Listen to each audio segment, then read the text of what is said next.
Hello everyone, welcome to my channel Tasty Treat by Anjana. Please like, share and subscribe to my channel. I hope you all like this video.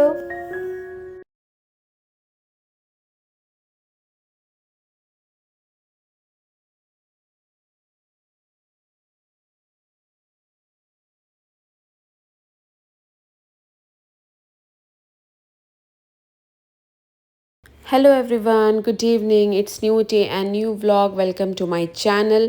तो आज के इस video में आपके साथ मैं share कर रही हूँ अपना इवनिंग टू नाइट रूटीन। और कुछ दिनों से तबीयत ख़राब होने की वजह से वीडियो रेगुलरली नहीं आ रही थी, तो मैंने यहाँ कर लिया है शाम की दिया बाती। और जैसे ही ईवू ने देखा है कि कैमरा ऑन है, वो यहाँ पर आके खड़े हो गए हैं। तो जो दूध था वो आ गया है, उसे मैंने गर्म करके फ्रिज के ऊपर रख दिया है ताकि वो ठंडा हो जाए और रात को मैं उसे फ्रिज में स्टोर कर दूँगी। अब बारी यहाँ डिनर बनाने की। तो आज सब्जियों का इलेक्शन था फ्रिज में, और जिसमें हरी सब्जियों की करारी हार हुई है क्योंकि जीत हुई है आलू की, जो कि मेरी फेवरेट है और मेरा समर्थन आलू के साथ था। तो आज मैं बना रही हूँ यहाँ पर आलू, प्याज और हरे मटर की सब्ज़ी।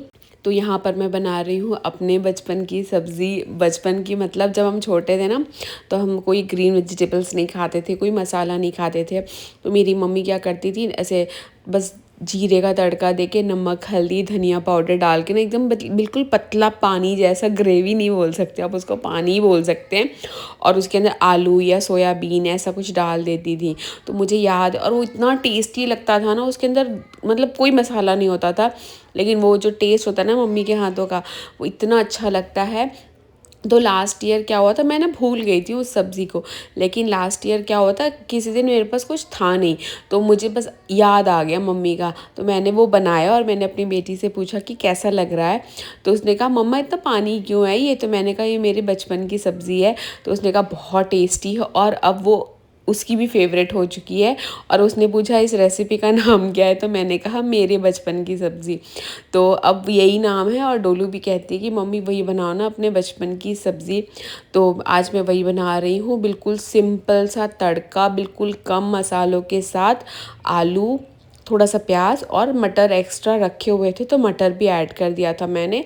और साथ में गर्मा गर्म राइस, सैलड, जो भी आप लेना चाहें। मेरी तो फेवरेट है। मैंने अपनी रेसिपी अपनी बेटी को पास ऑन कर दी है, तो ये विरासत में उसको मिलेगी।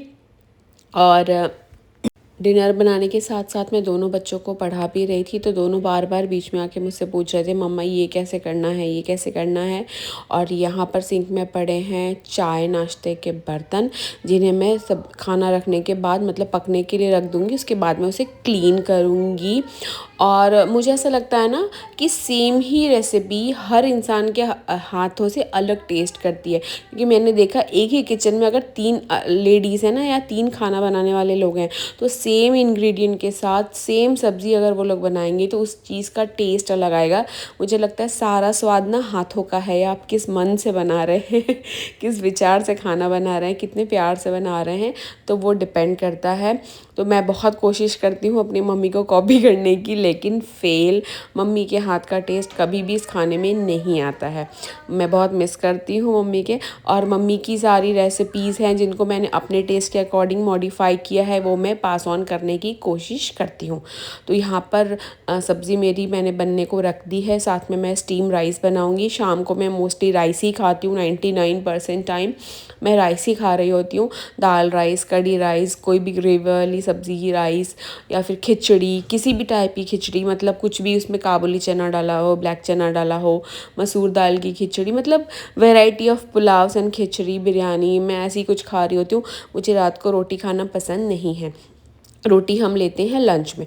साथ साथ मैंने किचन काउंटर टॉप को क्लीन कर लिया है, और जितने भी बर्तन इकट्ठे हुए थे उन्हें भी सुपरसोनिक स्पीड से मैंने क्लीन करके रख लिया है। अगर क्लीन ना करें तो इतना ज़्यादा बर्तन हो जाता है, सिंक के ऊपर ओवरफ्लो होने लगता है।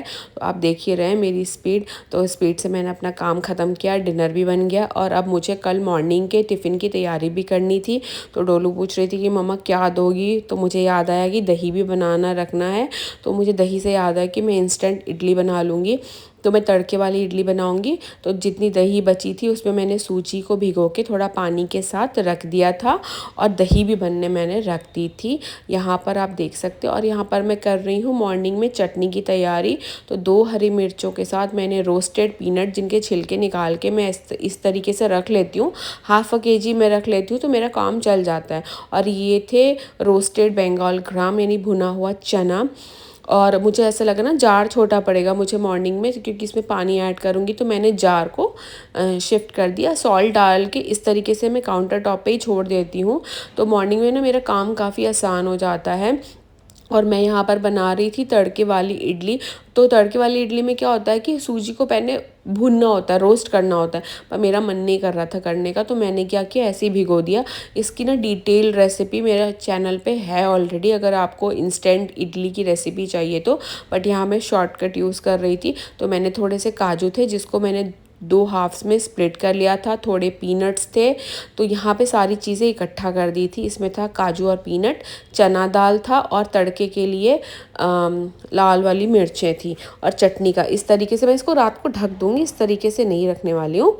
और कड़ी पत्ता नहीं था मेरे पास तो उसको मैंने स्किप कर दिया था। कुछ फ्रूट्स आ गए थे यहाँ पर, पपाया था, सॉरी नो पपाया नहीं, वाटरमेलन, मस्क मेलन, बनाना और मैंगोज़, ग्रेप्स और चीकू वगैरह था। और मॉर्निंग की ये क्लिप है जब वेजिटेबल्स आ गई थी, वेजिटेबल रात को नहीं आ पाई थी किसी रीज़न से, तो ये क्लिप ना मैंने इसके साथ ही ऐड कर दी है।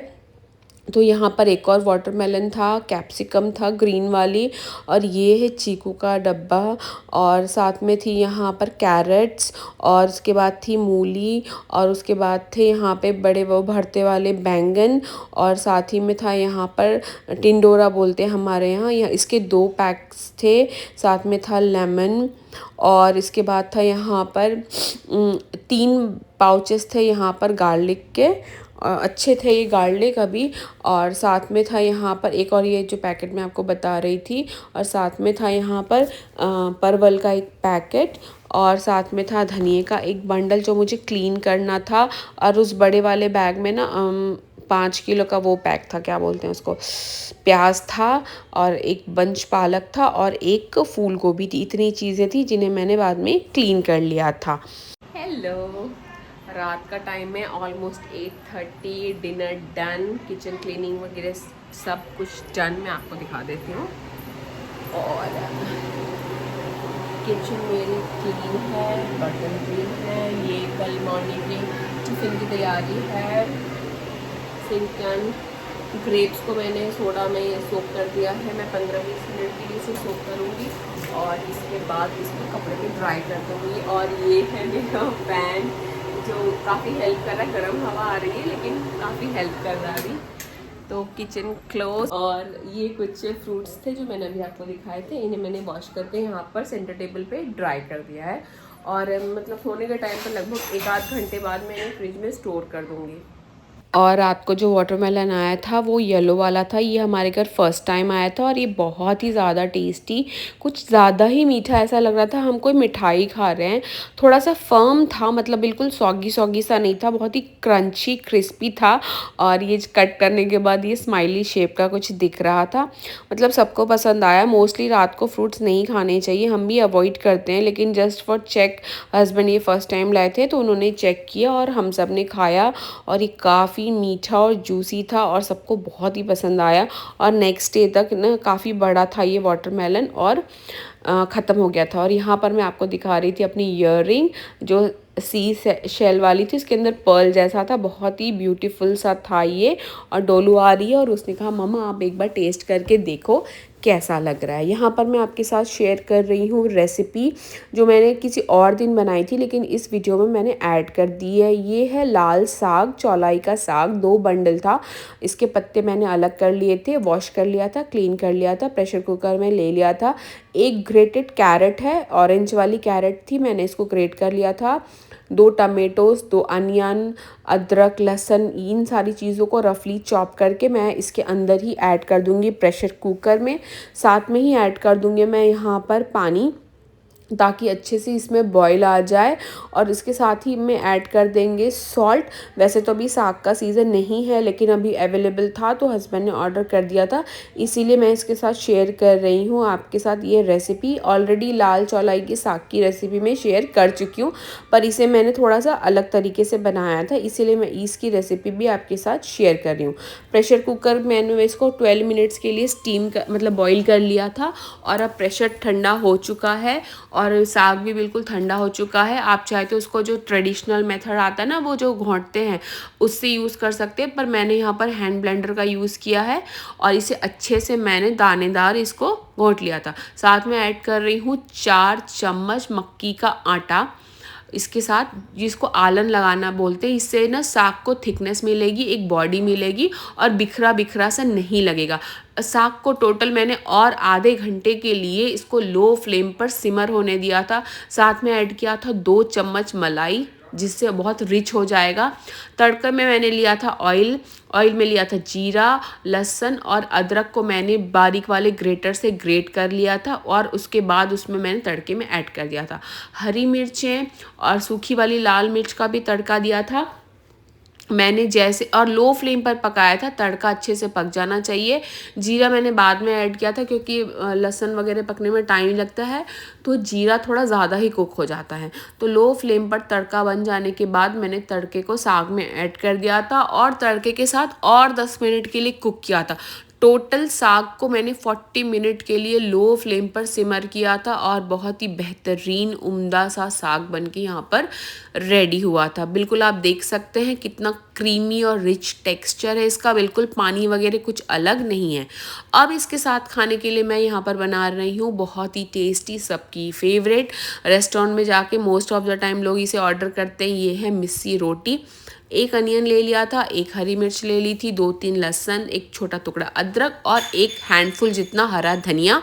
सारी चीज़ों को वॉश करके मैं फाइन इलेक्ट्रिक चॉपर में चॉप कर लूँगी। अब एक मसाला बनाएंगे। मैंने यहाँ पर ले लिया है 1/4 टीस्पून अजवाइन, 1/4 टीस्पून साबुत धनिया और हाफ टी स्पून से थोड़ा कम 1/4 टीस्पून जितना ही सौंफ और 1/4 टीस्पून जितना जीरा। इनको मैं कूट लूँगी। आप चाहे तो इसको मिक्सी में भी चला सकते हैं, लेकिन क्वांटिटी बहुत कम थी तो इनको दरदरा कूटना है। तो यहाँ पर अब बना लेते हैं आटा। तो मैंने यहाँ पर लिया था 1.5 कप गेहूं का आटा। आप थोड़ा बहुत रेशियो अपने हिसाब से कम ज़्यादा कर सकते हैं और भी आटा मिला सकते हैं, बट ट्रेडिशनली शायद इसी तरीके से बनाया जाता है, क्योंकि मोस्ट ऑफ द टाइम बेसन का ही ज़्यादा टेस्ट आता है। तो 1.5 कप गेहूं के आटे में 1 कप बेसन ऐड किया था। जिन चीज़ों को चॉप करके रखा था ना, लहसुन, मिर्ची, अदरक, धनिया, प्याज, वो मैंने यहाँ पर ऐड कर लिया है। बारीक होना चाहिए, बहुत बड़े बड़े नहीं होने चाहिए। और जो चीज़ें कूट के रखी थी ना, उनको भी मैंने यहाँ ऐड कर लिया है। टेस्ट के अकॉर्डिंग हाफ टी स्पून जितना सॉल्ट, हाफ टी स्पून जितना हल्दी पाउडर, 1/4 टीस्पून जितना काली मिर्च का पाउडर, और साथ में ऐड कर लिया था अमचूर पाउडर, कसूरी मेथी थोड़ी सी, और 2 चम्मच जितना मैंने इसमें ऑयल ऐड कर लिया था। और बिल्कुल कड़क सा थिक सा आटा लगा के मैंने यहाँ पर रेडी कर लिया था। बिल्कुल हल्के हल्के हाथों से पानी ऐड किया था और बिल्कुल थिक सा आटा लगा के मैंने यहाँ पर, मतलब कड़क सा आटा लगा के यहाँ पे रेडी किया था। 5 मिनट का रेस्ट दिया था और इसके ऊपर थोड़ा सा ऑयल ग्रीस कर लिया था ताकि ये ड्राई ना हो जाए, क्योंकि हमने इसमें बेसन ऐड किया। बड़े साइज़ की एक लोई लेकर मैंने इसको नॉर्मल गेहूं के आटे से ही डस्ट कर लिया था और एक मोटी सी रोटी बेलकर तैयार की थी। आप चाहे तो राउंड भी बना सकते हैं, ओवल भी बना सकते हैं, क्योंकि जैसे हम रेस्टोरेंट वगैरह में खाते हैं ना तंदूर में सिकी हुई, तो वो कभी कभी ओवल शेप की भी होती है, बट यहाँ पे आज मैं इसको सर्कल ही बना रही हूँ। आप इसको लोहे के तवे पे सेक सकते हैं, मैं इसको मिट्टी के तवे पे सेक रही हूँ, थोड़ा सा ऑथेंटिक टेस्ट देने के लिए। लो फ्लेम पर ही सेकना है, दबा दबा कर, कपड़े से मैं इसको दबा रही हूँ, रोटी फुलानी नहीं है। याद रखें, रोटी को कुरकुरा और क्रिस्पी करना है। आप चाहे तो ज़्यादा हाई फ्लेम पर सेक के इस पर ब्लैक ब्लैक सी चित्तियाँ जैसे तंदूर में सिकी होती ना, वैसी ला सकते हैं, बट मैं इसको नॉर्मल गोल्डन चित्तियाँ आने तक ही सेकने वाली हूँ। लो फ्लेम पर कपड़े से दबा दबा कर बिल्कुल कुरकुरी खस्ता सी यहाँ पर मैंने मिस्सी रोटी बनाकर रेडी कर ली थी। आप देख सकते हैं बिल्कुल करारी है रोटी। एकदम कड़क है। अगर आप इस पर नॉक नॉक भी करेंगे ना तो आपको आवाज़ आएगी। बिल्कुल गर्म थी ये रोटी, तो मुझसे अभी टूट नहीं रही थी। इसी तरीके से मैंने सारी रोटी बना ली थी। इस पे अच्छा सा घी लगा लिया था, साग था, सैलेड थी, मिर्ची थी, और क्या ही चाहिए। आप चाहे तो इस पर खूब सारा बटर लगा सकते हैं। तो आपको रेसिपी कैसी लगी कमेंट सेक्शन में ज़रूर बताइएगा। Bye bye. Thank you for watching. Bye bye.